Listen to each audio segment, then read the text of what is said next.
TN media political awareness ஊடகத்திற்கு உங்கள் அனைவரையும் அன்போடு வரவேற்கிறோம். தீமைகள் நீங்க அருளும் வேண்டும், அதிகாரமும் வேண்டும் என்கிற அரசியல் விழிப்புணர்வு கேள்வி பதில் தொடர் நிகழ்ச்சியில் இன்றும் நம்மோடு கோவை கவுண்டம்பாளையம் சட்டமன்ற தொகுதியை சேர்ந்த குருதிக்கொலை பாசறை மாநில ஒருங்கிணைப்பாளர் அண்ணன் முகமது இலியாஸ் அவர்கள் நம்மோடு இணைந்திருக்காங்க. வாங்க அவர்களிடம் கேள்விகளை கேட்டு பதிலை பெறுவோம். அஸ்ஸலாமு அலைக்கும் இலியாஸ் பாய், நல்லா இருக்கீங்களா? வலைக்கும் சலாம் வரஹ்மத்துல்லாஹ். நல்லா இருக்கேன். அவுமா, நீங்க நல்லா இருக்கீங்க இல்லையா? நல்லா இருக்கேன், அல்ஹம்துலில்லாஹ். என்ன சம்பவம் என்ன அப்படின்னா, இந்த வாரம் எப்பவும் போல பள்ளிவாசலுக்கு ஜும்மா தொழுவ போயிருந்தேன். நேரமாகவே போயிட்டேன். இமாம் வந்து பயான் சொல்ல ஆரம்பிச்சாங்க. நானும் ரொம்ப கவனமாக பயானை கேட்டுட்டு இருக்கேன். திடீர்னு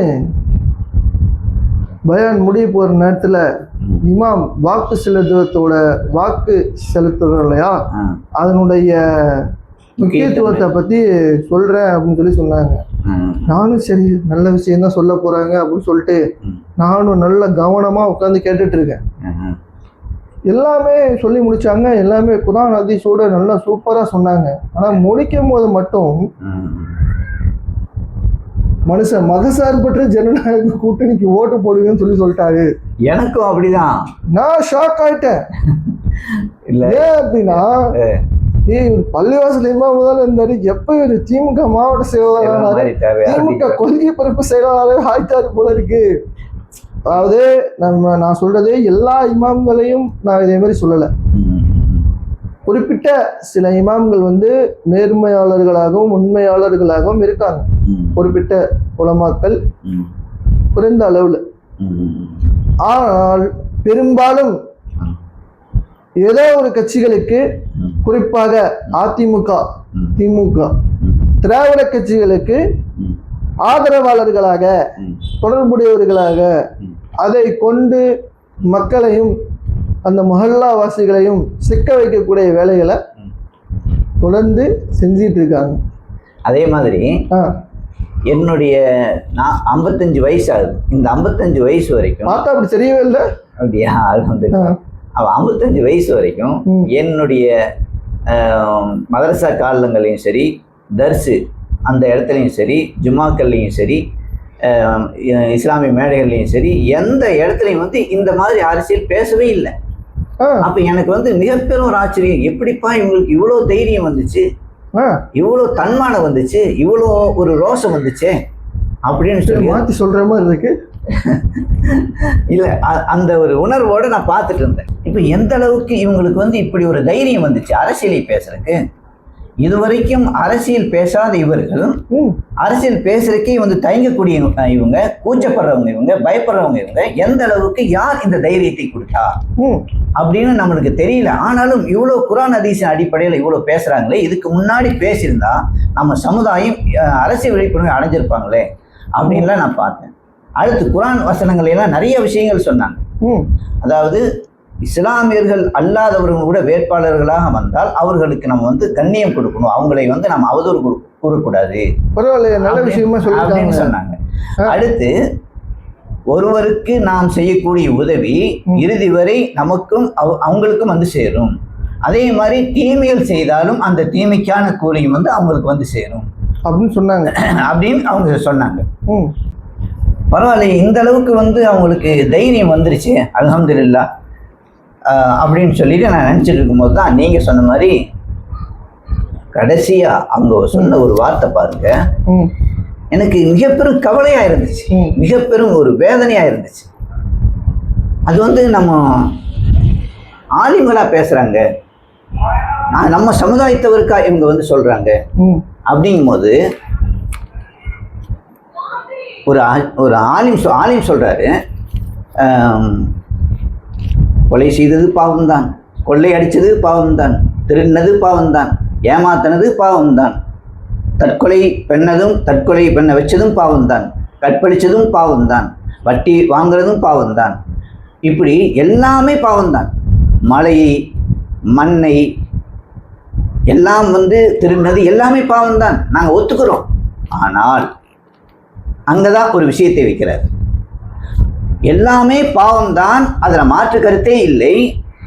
அதே நேரத்தில் பாசிசம் அப்படிங்கிறது ஷிர்கை போன்றது. அந்த ஷிர்கான விஷயத்துக்கு துணை போனால் நம்மளுடைய மார்க்கத்துக்கும் துரோகம் செய்தது போல, நம் சமுதாயத்துக்கும் துரோகம் செய்தது போல. அதனால்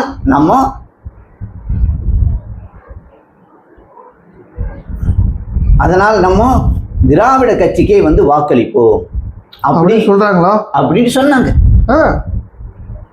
இதுல பாசிசம் அப்படின்னு அவங்க என்ன நினைச்சிருக்காங்கன்னு நம்மளுக்கு தெரியல. அப்போ எதுவும் ஹராம். ஹராம்ல சின்னது பெருசெல்லாம் கிடையாது, பாவத்துல சின்னது பெருசெல்லாம் கிடையாது இல்லைங்களா? அப்போ பார்க்கும்போது இது வந்து அவங்க சொந்த சிந்தனையில் சொன்னதா சொல்லப்பட்டதா அப்படிங்கிறதையும் நம்ம வந்து யோசிக்கணும். என்னுடைய இஸ்லாமிய சமுதாயம் இவர்களுடைய சொல், செயல், பேச்சு, நடவடி, அரசியல் விழிப்புணர்வு எப்படி இருக்கு, எப்படி நடந்துட்டு இருக்கிறாங்க அப்படிங்கிறதையும் மிக மிக உன்னிப்பாக கவனிக்கணும்.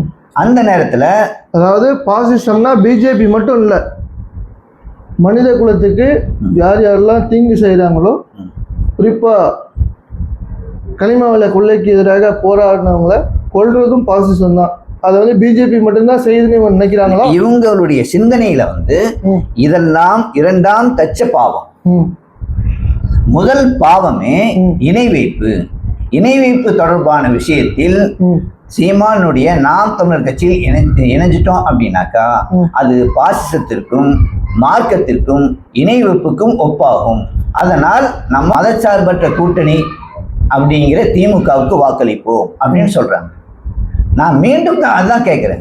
சரி, இஸ்லாமியர்களுக்கு வந்து இது ஷிர்கு, இணை வைத்தல் பாவம், அதை நான் ஒத்துக்கிறேன். அப்ப இஸ்லாமியர் அல்லாதவர்களுக்கெல்லாம் என்ன சொல்ல போறாங்க? அப்ப அவங்களுக்கு என்னுடைய மண், மலை எல்லாமே தேவைப்படுதா இல்லையா? இயற்கை வளங்கள் எல்லாமே தேவைப்படுதா இல்லையா? கல்வி, தொழில் எல்லாமே தேவைப்படுதா இல்லையா? வருமானம் எல்லாமே தேவைப்படுதா இல்லையா? அப்போ எல்லாமே தேவைப்படும் போது எனக்கு வேண்டாங்க, எனக்காக பேச வேண்டாங்க.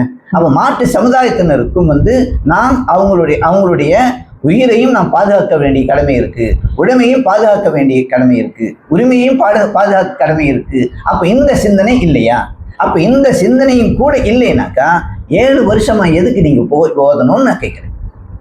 அதாவது இப்போ வந்து இவங்க வந்து ஒரு செய்கிற மிகப்பெரிய தப்பு என்ன அப்படின்னா, ஜமாத்துல் உலமா வந்து நாங்கள் வந்து திமுகவை ஆதரிக்கிறோம் அப்படின்னு சொல்லிட்டு அறிக்கை விட்டுருக்காங்க. அதன் அடிப்படையில் பள்ளிவாசல்களில் இருக்கக்கூடிய இமாம்கள் வந்து அதை சொல்ல வேண்டிய கட்டாயத்துக்கு தள்ளப்படுறாங்க. இதற்கு ஒரு சில ஜமாத்தார்களும் ஆதரவாக இருக்காங்க. இவங்க இந்த முடிவை எடுக்கும் பொழுது இப்போ இஸ்லாம் அல்லாத மக்கள், அப்ப நாங்க ஒரு குறிப்பிட்ட கட்சிக்கு தான் ஆதரவு அளிப்போம்னு சொல்லி அப்படி அவங்க இதுக்கு எதிரான ஒரு நிலைப்பாடு எடுத்தா என்ன ஆகும்? கண்டிப்பா அவங்கள வந்து ஒரு நிர்பந்தத்துக்கு நம்ம தான் தள்ளுறோம். அப்ப இதன் மூலமா பாசிசத்தை வலுவாக்குறதுக்கு நாம தான் துணை போறோம். கண்டிப்பா. அதையே அவங்க உணர மாட்டுறாங்க. இதுல ஒரு 2 விஷயம் நான் இங்க வந்து பதிவு பண்ண ஆசைப்படுறேன். என்ன அப்படின்னாக்கா, நம்மளுடைய ஆலிம் சமுதாயம் பெரும் மதிப்புக்கும் மரியாதைக்குரிய ஆலிம் சமுதாயம், ஆலிம் சமுதாயத்தினுடைய அவல நிலை என்ன அப்படிங்கிறதை 2 தரப்பான விஷயத்துல நான் சொல்றேன். ஒன்று வந்து அவங்க ஓதக்கூடிய காலத்தில் வந்து அந்த மதரசானுடைய கட்டுப்பாட்டில் தான் இருப்பாங்க. இவங்களுடைய எந்த ஒரு சொந்த கட்டுப்பாட்டிலும் அங்கே இருக்க முடியாது, ஓத முடியாது. அப்ப அவர்கள் என்னென்ன சொல்லி கொடுக்கிறார்களோ, என்னென்ன செய்யணும் அப்படிங்கிறாங்களோ அதைத்தான் அவங்க வந்து செய்யணும். அதுக்கு நேர் மாற்றமா இவங்க வந்து செய்யக்கூடாது. அதே நேரத்துல இவர்கள வந்து வறுமை கோட்டில தான் இருப்பாங்க. இப்ப பாருங்க, நிறைய லட்சாதிபதிகள்லாம் இருப்பாங்க. நம்ம இஸ்லாமியர்கள் அல்லாஹ்வுடைய கிருபையால பல ஹஜ் பண்ணக்கூடியவங்க இருப்பாங்க. இப்போ நம்ம இஸ்லாமிய சமுதாயத்தில் அல்லாஹ்வுடைய கிருபையால் பெரும் வசதி உள்ளவங்கலாம் இருக்காங்க, பெரும் தொழிலதிபர்கள்லாம் இருக்காங்க. இவங்கெல்லாம் பார்த்தீங்கன்னா தங்களுடைய குழந்தைகளை எப்படிப்பட்ட வாழ்க்கை வாழ வைக்கிறாங்க? நல்ல கல்விமானாக, நல்ல தொழில் அதிபராக, நல்ல மெச்சூரிட்டி கொண்டவங்களாக அவங்க வந்து என்ன பண்ணுறாங்க, படிக்க வைக்கிறாங்க. ஆனால் இந்த ஆலிம் சமுதாயத்தை எந்த ஒரு பணக்காரர்களோ தொழிலதிபர்களோ யாரும் என்ன பண்ணுறதில்ல, வந்து ஆலிம்களை வந்து உருவாக்குறது இல்லை. சரிங்களா? அப்போது இந்த வறுமை கோட்டில் இருக்கக்கூடியவங்க வந்து ஓதுறாங்க. சில இடங்கள்ல வந்து தாய் தகப்பனே இருக்க மாட்டாங்க. தாய் தகப்பன் இருந்தாலும் கொஞ்சமாச்சும் பணத்தை வந்து அனுப்பிவிடுவாங்க. அப்போ இந்த இடத்துல பெரும் வருமானம் கிடையாது. இப்படிப்பட்ட ஒரு சூழல் அவங்களுடைய வறுமை சூழல். சரி, நம்மள ஓதிட்டோமே, பட்டம் வாங்கிட்டோமே அப்படின்னு சொல்லிட்டு வெளியே ஒரு சந்தோஷமாக வராங்க. வெளியே சந்தோஷமாக வந்து அவங்க என்ன பண்ணுறாங்க, நமக்கு ஒரு ஆலிமுடைய ஒரு தகுதி இருக்குது, நம்ம மார்க்கத்திற்காக நம்மளுடைய மக்களுக்காக என்ன பண்ணுவோம், ஹராம் ஹலாலை பேசுவோம், ஹராம் ஹலாலை நம்ம வந்து பேசி நம்ம மக்களுக்கு உணர்த்துவோம் அப்படிங்கிற நிலையில் வரும்போது அவங்க பள்ளிக்கு தான் போய் ஆகும். பள்ளிவாசலில் போய் அவங்களுடைய வருமானத்தை மிக மிக சொற்பமான ஒரு வருமானம் தான் அவங்களுக்கு. அது மட்டும் இல்லை, அவங்களை வந்து நீங்கள் எந்த சுன்ன ஜமாத்தா அது இதுன்னு எல்லாமே கேட்பாங்க. கேட்டதுக்கப்புறம் இந்த ஜமாத்துகளை அறிமுகப்படுத்தி விட்டு எங்களுடைய கட்டுப்பாட்டுக்குள் தான் இருக்கணும் அப்படிங்கிற ஒரு சூழ்நிலைக்குள் கொண்டு வருவாங்க. அப்போ நம்ம ஆளுங்க என்ன நினைக்கிறாங்க, காலேஜுக்குள்ளே தான் நம்ம இப்படி ஒரு கட்டுப்பட்டு ஒரு அடிமையாக இருந்தோம், ஆனால் வெளியே வந்த பின்னாடியும் இப்படிப்பட்ட ஒரு சூழ்நிலை இருக்குது, என்ன பண்ணுறது அப்படின்னு சொல்லிட்டு சரின்னு சொல்லிட்டு அதுக்கப்புறம் இணைஞ்ச பின்னாடி அவங்களுடைய அந்த ஒரு சொந்த சுயநலம் இல்லாத சில விஷயங்களை என்ன பண்ணால் அவங்க வந்து கடந்து போகிறாங்க.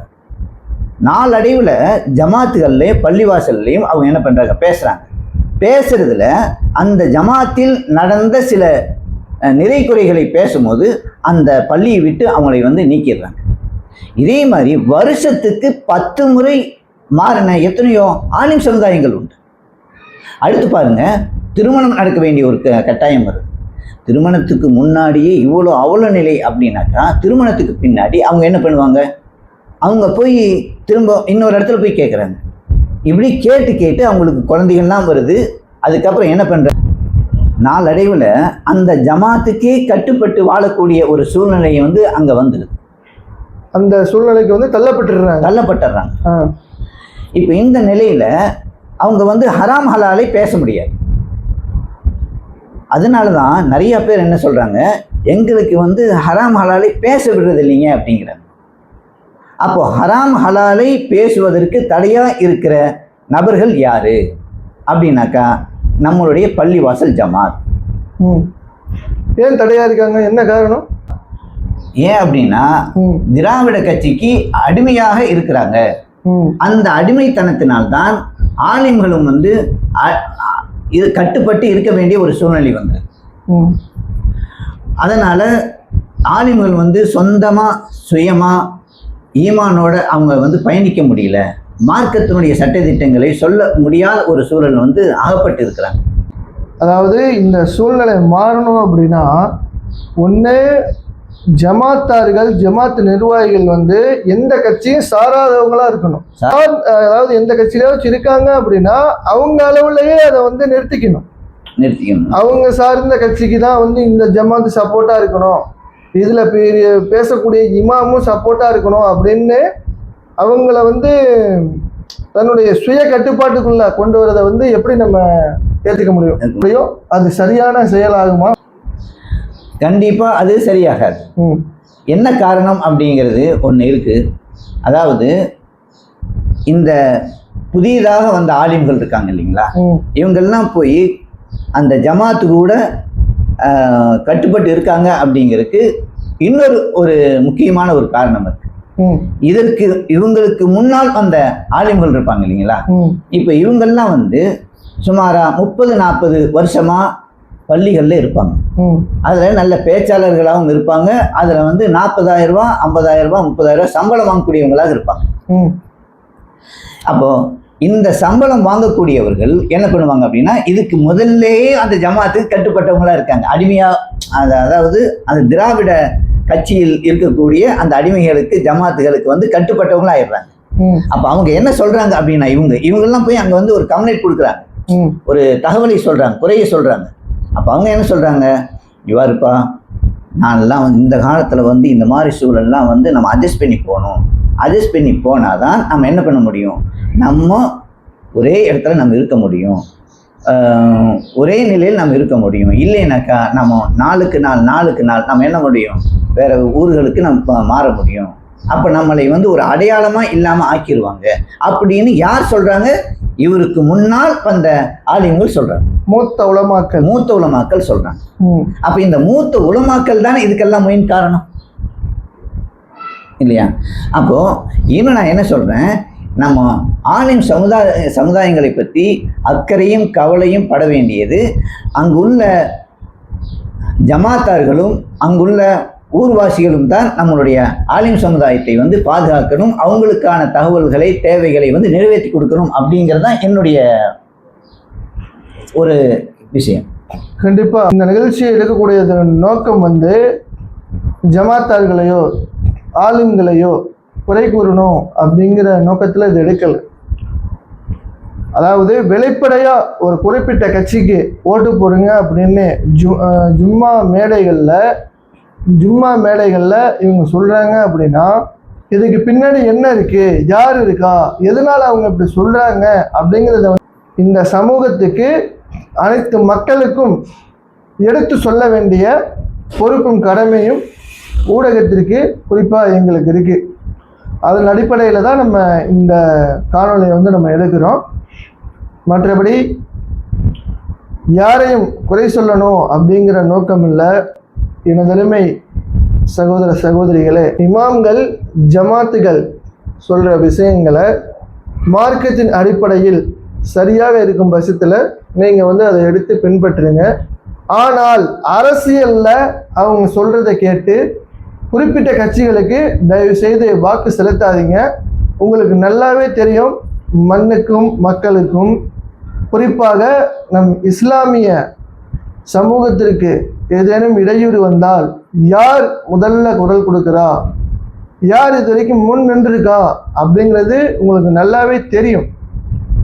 ஒரு இஸ்லாமிய அமைப்புகளே தொடர்ந்து கோவை சிறைவாசிகளுக்காக அனைத்து மாவட்டத்திலையும் தொடர்ந்து போராட்டங்களை முன்னெடுக்க முடியாத சூழ்நிலையில் நாம் தமிழர் கட்சியினுடைய தலைமை ஒருங்கிணைப்பாளர் அண்ணன் செந்தமிழன் சீமான் அவர்கள் இஸ்லாமிய அமைப்புகள் செய்யாததை துணிந்து அண்ணன் செந்தமிழன் சீமான் அவர்கள் செஞ்சாங்க. இன்னும் சொல்லப்போனால் இஸ்லாமிய சமூகத்துக்காக குரல் கொடுக்குறாங்க. சிறுபான்மை அப்படிங்கிற சொல்லையே அவங்க வந்து வெறுக்கிறாங்க. நம்ம எல்லாம் பெரும்பான்மை அப்படின்னு தான் சொல்லியிருக்காங்க. அதனால் ஆண்டாண்டு காலமாக நம்மை சிறுபான்மை என்று அடிமைப்படுத்தக்கூடிய இந்த திராவிட கட்சிகளுக்கு நாம் வாக்கு செலுத்த வேண்டுமா, அல்லது பெரும்பான்மை என்று கண்ணியப்படுத்தி நம்மளுடைய உரிமைக்கு துணை நிற்கிறவங்களுக்கு நீங்கள் வாக்கு செலுத்த போறீங்களா என்பதை சிந்திச்சு செயல்படுங்க. தேர்தலுக்கு இன்னும் குறுகிய நாட்களே இருக்கிறதுனால சிந்திச்சு முடிவெடுங்க. மீண்டும் சந்திப்போம் வேறொரு நல்ல நிகழ்ச்சியில். அதுவரை உங்களிடமிருந்து விடைபெறுவது முகமது அபுத்தல்ஹா மற்றும் NTK முகமது இல்யாஸ். அஸ்ஸலாமு அலைக்கும் வரஹ்மத்துல்லாஹி வபரகாத்துஹு. வலைக்கும் சலாம் வரஹ்மத்துல்லாஹ்.